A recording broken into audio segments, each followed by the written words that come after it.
Hi everyone. So நம்ம இன்றைக்கி என்ன டாபிக் பார்க்க போகிறோன்னா கிரேட் 12 அதில் இருக்கக்கூடிய லெசன் 3 எக்ஸசைஸ் 3.2 அந்த டாப்பிக்கில் ஃபஸ்ட்டு கொஸ்டின் நம்ம பார்க்க போகிறோம். சரி வாங்க பார்க்கலாம். ஃபஸ்ட்டு கொஸ்டின் என்னென்னு பார்த்துடலாம். If K is real, suppose கேன்ற ஒரு வேல்யூ ரியலில் இருந்தால் discuss the nature of the root. So அந்த ரூட்டோடைய நேச்சரை டிஸ்கஸ் பண்ண போகிறோம். And then polynomial of the equation அவங்க கொடுத்துருக்காங்களா? ஆமாம், they are given by one equation. So என்ன கொடுத்துருக்காங்கன்னு பார்த்தா 2x² + kx + k = 0. It's be the quadratic equation. இது என்னன்னு பார்த்தா நமக்கு குவாட்ராட்டிக் ஈக்குவேஷன். ஸோ இந்த குவாட்ராட்டிக் ஈக்குவேஷனில் இந்த கேவோடைய நேச்சர் எப்படிலாம் இருக்குது அப்படின்றத நம்ம பார்க்க போகிறோம். சரி வாங்க பார்க்கலாம். சரி ஓகே. அப்போது இந்த குவாட்ராட்டிக் ஈக்குவேஷன்னா இதுக்கு டிஸ்கிரிமினன்ட் ஃபார்முலா இருக்கான்னு? ஆமாம் இருக்குது. ஸோ இந்த டிஸ்கிரிமினன்ட் ஃபார்முலா என்ன? del = b² - 4ac. Okay, what is a given actually? So 2x² + kx + k = 0. So இதோட ஒரு ஜென்ரல் ஃபார்ம் நமக்கு தெரியும். இந்த ஜென்ரல் ஃபார்ம் என்னன்னு பார்த்தா ax² + bx + c = 0. இங்கே பாருங்கள், இது ரெண்டுத்துலேயுமே ஒரே மாதிரி தான் ஈக்குவேஷன் இருக்கும். ஸோ கம்பேர் பண்ணுங்கள். ஏன்ற இடத்துல என்ன இருக்குது? The coefficient of x², a = 2, b = k, c = k. அவ்வளோதான். ஸோ இதை வேல்யூஸ் ஃபைண்ட் பண்ணிட்டோமா? ஸோ நமக்கு டிஸ்கிரிமினன்ட் ஃபார்முலா என்ன இருக்குதுன்னு பார்த்தா del = so del = b² - 4ac. b என்ன இருக்குது எனக்கு? k² - 4. a என்ன இருக்குது? 2. c என்ன இருக்குது எனக்கு? Again k. சரி okay, k² general. So 4 2s are 8k. So டிஸ்கிரிமினன்ட்டோட ஃபார்ம் ஈக்குவேஷன் கண்டுபிடிச்சாச்சானா? ஓகே, இதான் டிஸ்கிரிமினன்ட்டோட ஈக்குவேஷன். ஸோ இங்கே பாருங்கள், k², இதுலேருந்து k² இருக்கா? ஒரு கேவை நான் காமனாக எடுத்துடலாம்.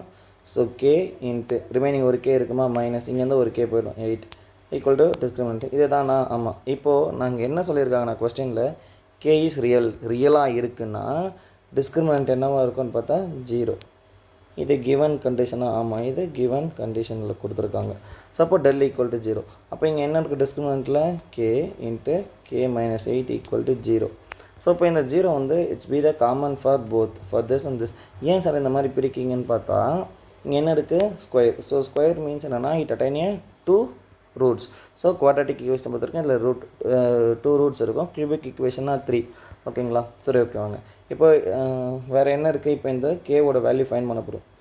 k = 0, k - 8 = 0. இதை ஸ்ப்ளிட் அப் பண்ணிக்கலாம். அப்போது k = என்ன வரும்? -8 becomes +8. சரி ஓகே, நம்ம இப்போ என்ன பண்ணிட்டோம்னா கேவோட லிமிட்டட் வேல்யூ கண்டுபிடிச்சோம். கே எங்கேருந்து? 0லேருந்து 8 வரைக்கும். ஸோ இதுக்கப்புறம் என்னவாக இருக்கும்? எனக்கு +∞. அண்ட் தென் இங்கே என்னவாக இருக்கும்னு பார்த்தா -∞ இருக்க போகுது. ஸோ அப்போது இப்போ வேல்யூ கண்டுபிடிச்சிட்டோம்னா அப்போது எனக்கு இந்த மிடிலெலாம் என்ன சார் ரியல்னு சொல்லியிருக்காங்க. ஸோ இதோட நேச்சர் எப்படி இருக்கும் அப்படின்றது தான் நீங்கள் இப்போ பார்க்க போகிறோம்.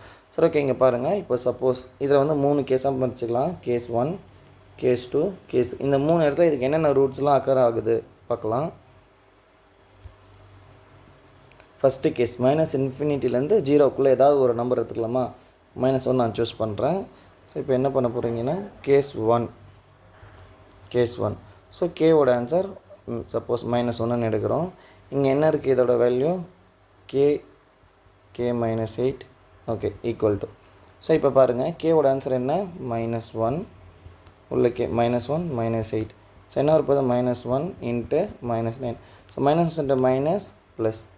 ஸோ இப்போ இங்கே என்ன வரப்போகுது? +9. ஸோ அப்போ மீனிங் என்னென்னா இதை பொறுத்த வரைக்கும் எனக்கு எப்படி வருதுன்னா பாசிட்டிவ். ஸோ ரியல் ரூட்டாக தான் வருது. ஓகே, அதே மாதிரி இதுக்கு மிடிலேருந்து ஒன்று எடுக்கலாமா? ஸோ இங்கே 3 உங்கள் இஷ்டம் என்ன வேணால் எடுத்துக்கலாம், பிரச்சனை கிடையாது. இப்போது கேஸ் 2 என்ன எடுக்க போகிறேன்? k = 3. ஸோ இங்கே என்ன ஃபார்மேட் இருக்குது? இதிலே சப்ஸ்டியூஷன் பண்ணுங்க again. So k - 8 of k = k என்ன? 3 × 3 - 8. ஸோ என்ன வரும்? 3 × -5. So 3 5s are -15. இதை பொறுத்த வரைக்குமே எனக்கு எப்படி வந்திருக்கா? Negative quadrant. ஸோ இப்போ இங்கே என்ன வந்திருக்குன்னா நெகட்டிவ். ஸோ நெகட்டிவ்னு வந்தாலே it's be the imaginary. Real பாசிட்டிவ்னு வந்தால் ரியல் அண்டு டிஸ்டிங்க்டாக இருக்க போகுது, எனக்கு பிரச்சனை இல்லை. அப்போ இங்கே நெகட்டிவில் வந்தாலே எனக்கு என்ன வரும்?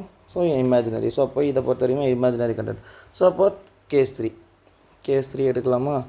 கேஸ் 3ல் என்ன இருக்க போது? ஏதாவது ஒன்று எடுத்துக்கலாம். சப்போஸ் நான் வந்து 10ன்னு கூட எடுக்கிறேன், no issue. So k = 10. So என்ன ஈக்குவேஷன் இருக்குதுன்னு பார்த்தா சேம் இதே ஈக்குவேஷன் தான்.